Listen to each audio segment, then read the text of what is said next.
Next act, his name is Glenn Frappier. I don't know why that. His buddy's over here. Sounds like a Starbucks show. Frappier. Glenn, everybody.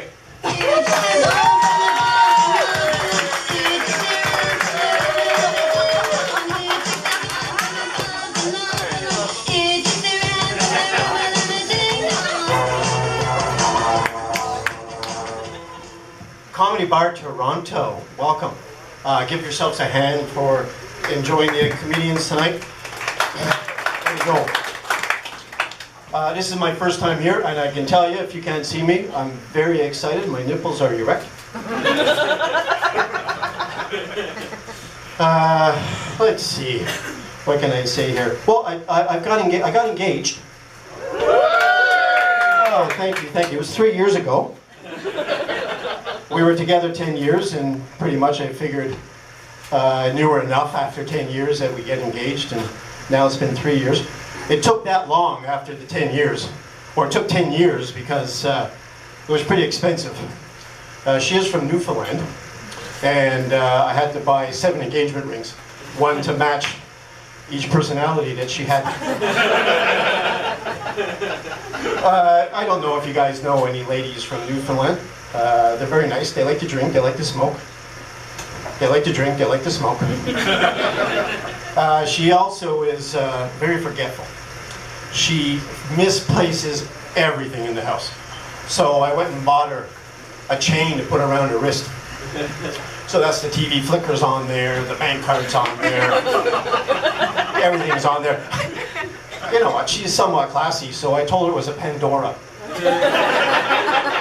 She loves it. She wears it all around all the time. I don't know if we have kids. I'm thinking when I get home tonight, maybe I should check out that fucking bracelet. You never know. So, you know how some comedians always say it's great to be here? Well, I suffered a heart attack and had a quadruple bypass. So it's really good to be here. In fact, it's good to be anywhere. Fucking people clapping. Woo! Oh, he had a heart attack. He almost died. He was down there. His newfie wife couldn't find him because he wasn't on the bracelet. Has anybody here had a heart attack? Nobody. Is anybody planning on having a heart attack? Oh, are you planning, or you did have one? Oh, you're planning on that one. Well, that's good. You know, you got to do things to relax, right? And I can see you're doing it now. You're drinking, and I can see you're working out. Well, my doctor told me to do things less stressful. So to relax, I took up stand-up comedy. The heart attack was pretty scary. It happened on a Sunday night. I was mowing the lawn, friggin' mowing the lawn. You know, I started feeling tired and sweaty and out of breath. And I use a riding lawnmower with an electric start on it. But it, you know, it is. If anybody's ever known someone who's had a heart attack or read about it, you know, it does feel like, you know, that something's heavy on your chest.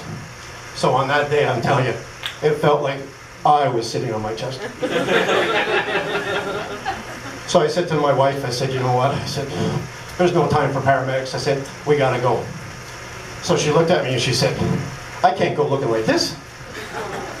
So we went on Thursday.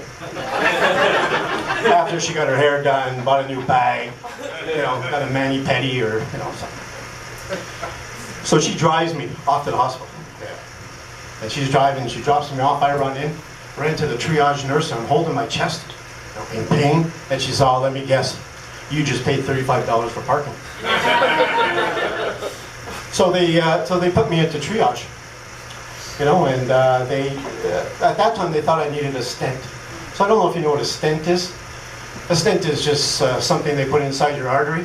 It's kind of like that old, you know, the vented beer can. So now your heart has less glug and more flow.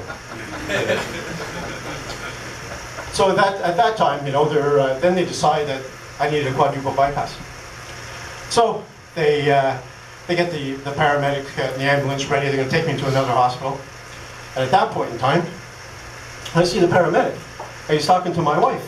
He says, man, he says, whew, were you out tonight? Because you look great. I said, hey, you're supposed to be driving me, not trying to pick up my wife. So we get to the other hospital. And you know, everything's set up, and a friend of mine shows up. And he shows up, and he's sinking the worst. You know, he sees me lying there, and then he sees my wife walking up the hallway, and all the doctors are behind her. He says to me, he says, Jesus, Glenn. He said, it looked like she was a grieving widow, followed by a team of lawyers. I said, you know what? I said, you keep an eye on that paramedic, though. And then he looks at me, he said, by the way, can I have your riding lawnmower? So now, you know, they put me in they're going to get me ready for the surgery. And the doctor comes in to explain what the bypass is going to be. And then that triage nurse comes back in and asks me if I fed the meter for parking. And then the paramedic comes in and he asks me for my wife's phone number. So now I get there and now they're going to shave me for the surgery. And I'm telling you, they shave everywhere. Right underneath the genitalia. Right back there. And ladies, I'm still doing it. And I'm thinking to myself, this is one long stint. It took about 7 big razors and about 5 cans of shaving cream. The aftershave sure stung. Well, let me tell you, it was the first time I seen my penis in years. And I discovered I could play hacky sack with my own balls. So recovery, well actually, you know, before you go, I even talk about getting the surgery done, for God's sake. I don't even remember it. Because they give you that pill. They give you this pill under your tongue before they roll you out to the OR. And I'm lying there and the nurse is looking at me. Mr. Frappy, are you okay? And I said, I ain't nothing but a G-thang.